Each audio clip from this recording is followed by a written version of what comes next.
Halo semuanya, selamat datang di channel YouTube Smantitel TV.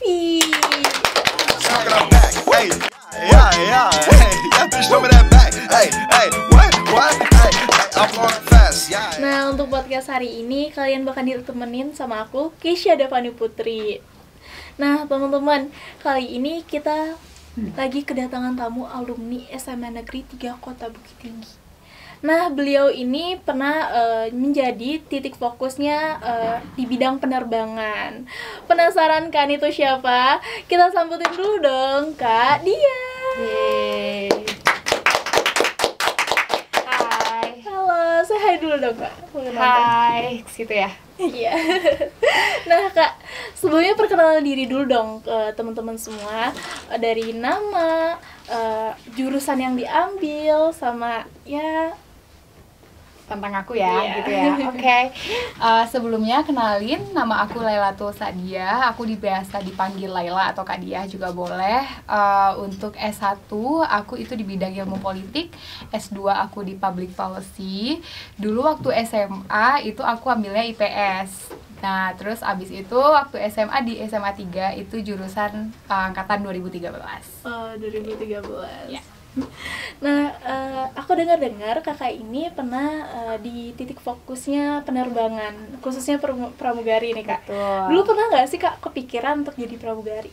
Oke, pertanyaan menarik ya, Keisha. Sebetulnya aku tuh nggak pernah sama sekali kepikiran untuk jadi pramugari karena waktu itu di Kota Bukit Tinggi kayaknya kita kalau lagi sekolah fokusnya untuk kuliah, habis itu kerja. Iya. Terus kerjanya pasti kerja kantoran atau sesuai dengan jurusan yang kita pilih.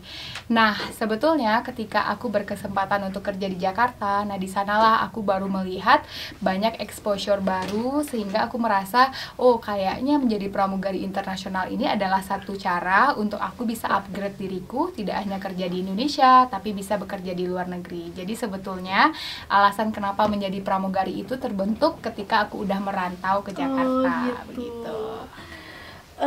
Kan ngomong-ngomong tentang alumni nih, Kak, Iya. apa sih masa-masa yang dikenang di SMA Negeri 3 Kota Bukit Tinggi? Aduh. Sebetulnya banyak banget kenangan di SMA ini karena menurut aku SMA itu adalah langkah awal untuk kita mulai menjadi pre-dewasa ya. Jadi dari teenagers ke arah dewasa. Jadi aku ngerasain betul betapa banyaknya pengalaman-pengalaman berorganisasi dan juga teman-teman. Jadi kita itu, aku bisa bilang cukup aktif di zaman itu dan itu sangat berkesan ketika kita udah lulus. Apalagi sih masa-masa paling indahnya, tentu semua orang akan bilang masa SMA itu masa paling indah karena Iya. emang banyak bermain dan juga banyak aktif berorganisasi. Jadi menurutku yang paling aku ingat adalah masa-masa aktif dengan teman-teman bikin acara, event dan juga ikut-ikut kegiatan itu sih yang paling berkesan. Oh gitu, teman-teman. Omong-omong tentang pramugari nih, Kak, gimana sih proses kakak untuk masuk di dunia penerbangan ini, dari proses seleksi atau pelatihan? Boleh dong diceritain dong, Kak. Oke, nah jadi teman-teman kalau misalnya mau jadi pramugari, terutama pramugari internasional ya aku bahasnya karena aku bukan pramugari di Indonesia, so I don't really focus on that. So if you wanted to be a flight attendant, I mean the international one, you have to be at least 21 years old. Jadi kamu harus umurnya 21 tahun. Terus kalau kamu misalnya masih SMA, berarti kamu harus nunggu sampai umur 21 dan biasanya mereka butuh orang yang udah punya pengalaman kerja. Kalau anak SMA tuh biasanya setidaknya 2 tahun di bidang customer service atau hospitality gitu. Kalau misalnya kamu udah lulus S1, kamu nggak harus punya pengalaman kerja. Jadi intinya adalah kenapa anak S1 itu bisa langsung mendaftar, tapi kalau anak SMA nggak bisa, jadi SMA harus kerja dulu supaya mereka itu lebih ready, ready untuk bekerja gitu. Itu sebenarnya. Abis itu apalagi ya? Tentu tinggi badan, berat badan dan juga AMRICH. Jadi dia kalau maskapai internasional itu tidak mengharuskan kamu 160 cm gitu, enggak. Tapi mereka butuh kamu untuk bisa menjangkau AMRICH di 212. Terus habis itu tentu bahasa Inggris karena kita di dunia internasional bahasa utamanya adalah bahasa Inggris. Habis itu apalagi ya? Good in public speaking maksudnya adalah kamu bisa berkomunikasi dengan bagus, kamu bisa memahami dan juga yaitu punya pengalaman untuk bisa nge-service gitu, bagus gitu untuk dalam melayani orang. Itu aja sih sebenarnya. Terus kalau bicara proses, sebetulnya sangat gampang ya, beda dengan maskapai di Indonesia yang mungkin seleksinya tahapannya tuh lebih banyak gitu. Jadi lebih gampang, lebih sedikit. Oh, gitu. Biasanya 1 hari selesai. Kalau di Indonesia tuh kayak mungkin takes a weeks atau sebulan gitu untuk jadi pramugari. Kalau di internasional itu kita cuma butuh untuk submit CV, abis itu datang untuk screening awal. Jadi di sana kamu akan dicek untuk tinggi badan, berat badan, abis itu interview pertama, dan juga pengecekan fisik itu biasanya ya normal lah ya, di wajah, jerawat dan juga gigi dan bekas luka. Abis itu udah, nanti kamu akan diundang ke final interview untuk ngecek seberapa ready sih kamu gitu. Final interview itu biasanya orang dari maskapai langsung yang bakal ngecek kamu gitu.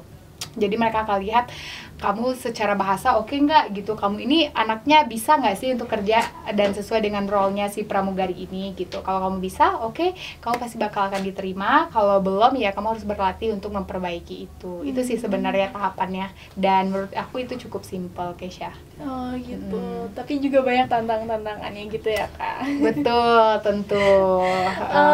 Kalau untuk jadi syarat utama jadi pramugari itu apa sih, Kak? Syarat utamanya gitu, Kak? Syarat utama itu sebetulnya kita bisa bagi dari 2 hal gitu ya. Yang pertama tentu fisik gitu. Fisik ini tuh nggak bisa ditoleransi kalau misalnya kamu nggak bisa amrich. Abis itu secara gigi dan bekas lukanya juga masih ada, itu nggak bisa. Dan juga ditambah lagi misalnya fisik itu menyangkut seberapa ready sih kamu secara look gitu untuk menjadi pramugari. Terus yang kedua biasanya itu secara soft skill, bisa dibilang dari kemampuan public speakingmu, mental kamu, dan kesiapan kamu gitu, untuk menjadi di role tersebut. Jadi 2 poin itu sih yang harus kamu persiapkan. Gitu teman-teman. Tapi kayak di dalam dunia penerbangan nih, Kak, atau khususnya pramugari nih, hal yang paling seru atau yang paling menantang yang udah Kakak alamin? Wow, oke. Yang paling menantang menjadi pramugari itu sebetulnya adalah ketika kita jauh dari rumah ya. Dan mungkin kita merasa kayak ya udah sih jauh dari rumah, tapi ketika kamu tinggal di luar negeri, abis itu sebagai pramugari kamu nggak bisa libur ketika lebaran atau hari-hari penting, itu akan berasa banget sih homesicknya ketika orang-orang udah berkumpul dengan keluarga merayakan lebaran atau ulang tahun atau apapun itu, event-event besar misalnya wedding dan segala macam, tapi kamu harus tetap di sana terbang melayani tanpa ada apapun. Itu sebetulnya hal yang paling challenging dan juga seru sih menurut aku, karena di satu sisi kita juga melatih mental untuk terlihat ya nggak apa-apa, dibikin seru aja gitu. Itu sih sebenarnya hal yang paling seru dan juga challenging, menantang buat aku. Oh ya, Kak, kalau misalnya kita mau jadi pramugari nih, Kak, tapi kita lulusan SMA, itu tuh berpengaruh nggak sih untuk masuk ke pramugarinya? Oke, sebetulnya untuk pramugari di Indonesia itu pendidikannya memang minimal SMA, dan internasional pun sama, minimal SMA. Tapi kalau di Indonesia, kamu boleh langsung daftar tanpa kerja dulu. Dan minimal usianya itu di 17-18 tahun.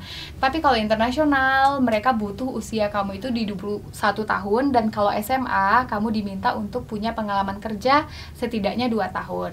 Nah, kerjanya kerja apa nih? Bisa sebenarnya kayak part time. Habis itu intinya kamu bisa melatih skill customer service dan juga hospitality-mu. Itu sih yang jadi kunciannya.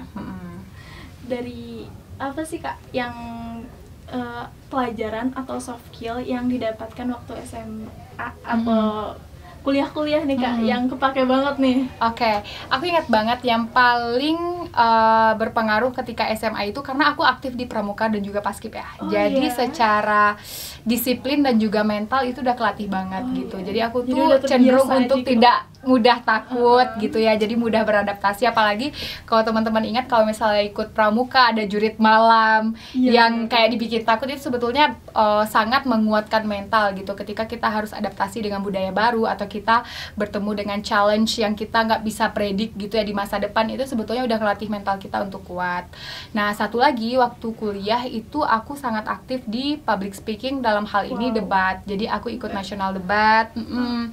Jadi di situ ngelatih cara aku berpikir terstruktur, cara aku nge-manage gimana caranya strategik dalam menjawab jawaban. Nah, itu sangat berpengaruh ketika aku di interview. Jadi ketika interview ada pertanyaan, otak tuh udah langsung mikir, oke, cara jawabnya tek gitu. Nah, itu sih yang menurut aku sangat berpengaruh. Jadi kepake juga kan Kak Kepake, untuk di dunia kerja, betul. bukan hanya untuk sekolah ya teman-teman, tapi juga di dunia kerja juga kepake. Betul. Nah, tadi kan Kakak di bidang pramugari, kasih dong tips and triknya ke teman-teman yang ada di rumah yang mau masuk juga dalam dunia pramugari. Oke. Kalau teman-teman sekarang berminat untuk menjadi pramugari, sebetulnya aku ada tiga tips and trick yang harus diperbaiki. Yang pertama tentu secara fisik tadi ya. Fisik yang aku maksud adalah teman-teman harus menjaga supaya tidak jerawatan, berarti makanannya harus dijaga, gigi kebersihannya juga dijaga, habis itu tinggi dan berat badan serta AMRICH. Kalau misalnya belum bisa AMRICH, dilatih dari sekarang gitu. Jadi bisa menjangkau ke atas gitu ya, itu sekitar 212 cm. Nah, itu secara fisik.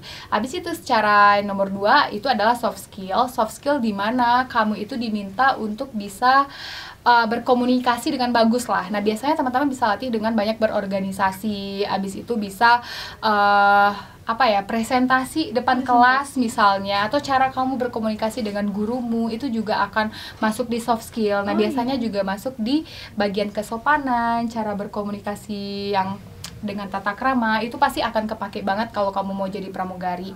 Nah, yang terakhir adalah skill bahasa. Menurut aku skill bahasa Inggris adalah satu bahasa yang harus kalian kuasai sebelum lulus dari SMA. Kalau bisa ya.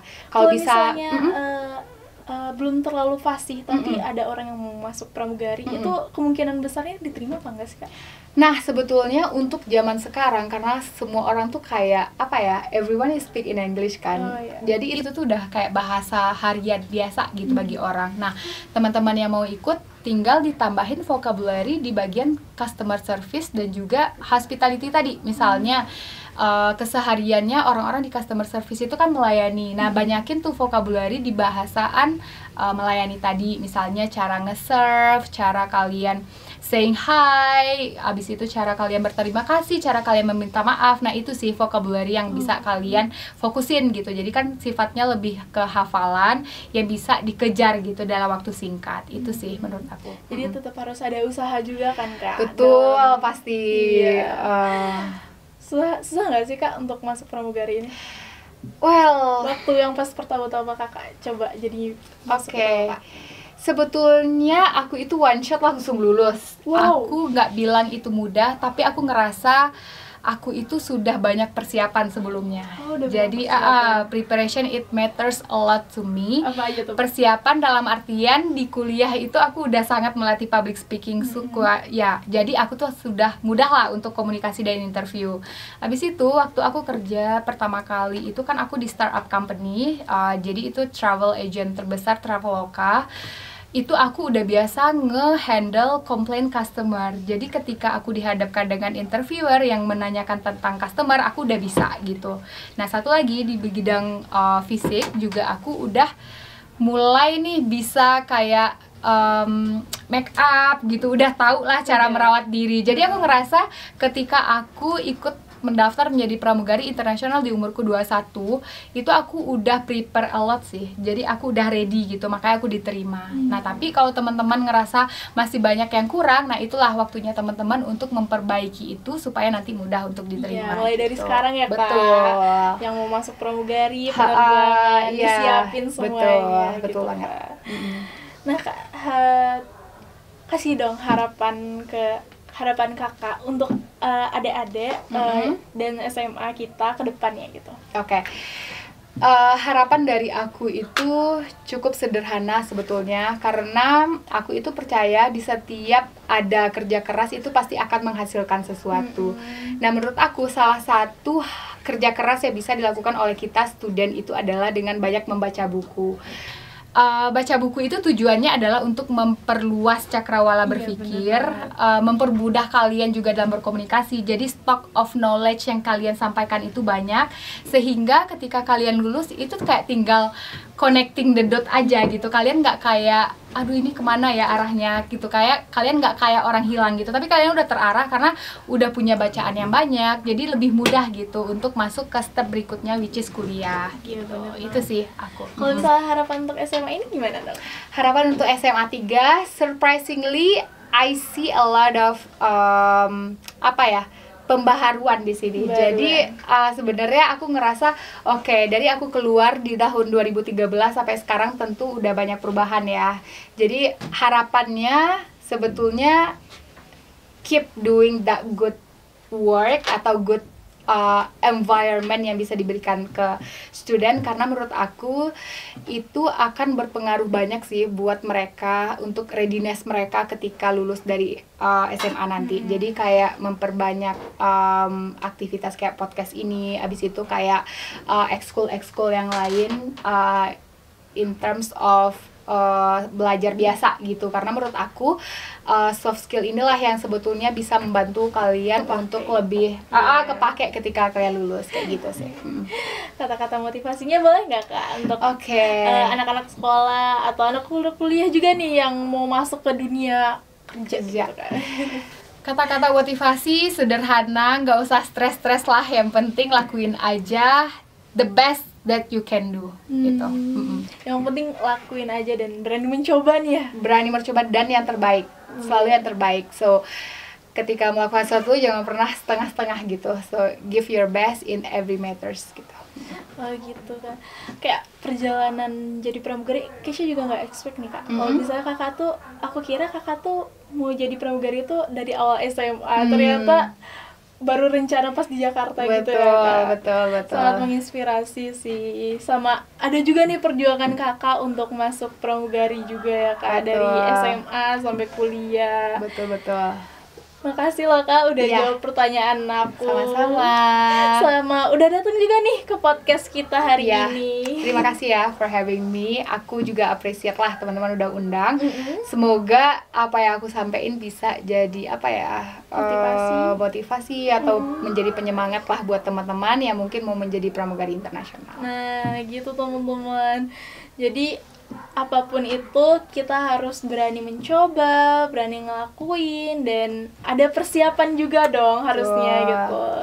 Terima kasih ya kakak. Nah mungkin segitu aja kali ya ngobrol-ngobrol santai kita hari ini. Dan jangan lupa kalian like, comment, share ke teman-teman kalian semua agar teman-teman kalian tahu bagaimana sih dan tips and triknya menjadi pramugari ala Kak Dia. Dan bye-bye.